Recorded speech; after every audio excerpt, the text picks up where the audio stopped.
तुम्ही जर शिष्यवृत्तीची तयारी करत असाल तर हा प्रश्न तुमच्यासाठी महत्वाचा आहे। ओंकार परीक्षेत 510 गुण मिळवून उत्तीर्ण झाला, जर त्याला परीक्षेत 68% गुण मिळाले असतील तर ती परीक्षा किती गुणांची होती? 2019 साली आलेला हा प्रश्न आहे। प्रत्येक जण आपापल्या पद्धतीने या प्रश्नाला सोडत असत। आता मी ज्या पद्धतीने सोडत आहे ती पद्धत नक्की बघा।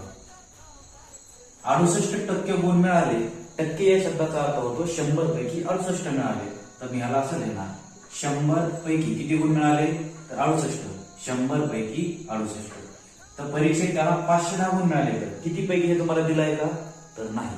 मी ह्याला कसं घेणार, मी म्हणणार x पैकी त्यांना किती गुण मिळाले तर 510 गुण मिळाले। परत एकदा बघा मांडणी समजली का?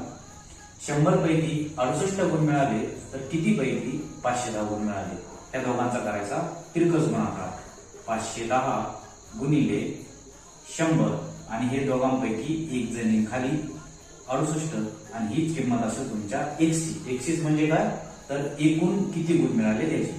बघा 68 आणि 51 याला 17 ने भाग होतोय, 17 चौक 68, 17 त्रिक 51 आणि हा शून्य जसा आहे तसा।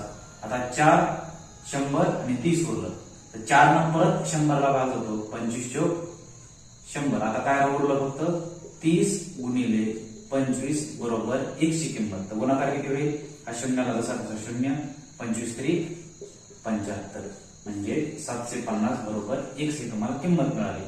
परंतु x म्हणजे काय होतं तर त्या परीक्षेमध्ये एकूण मिळालेले गुण, तर ओंकारला एकूण परीक्षेमध्ये किती गुण मिळाले तर 750, पर्याय क्रमांक 3।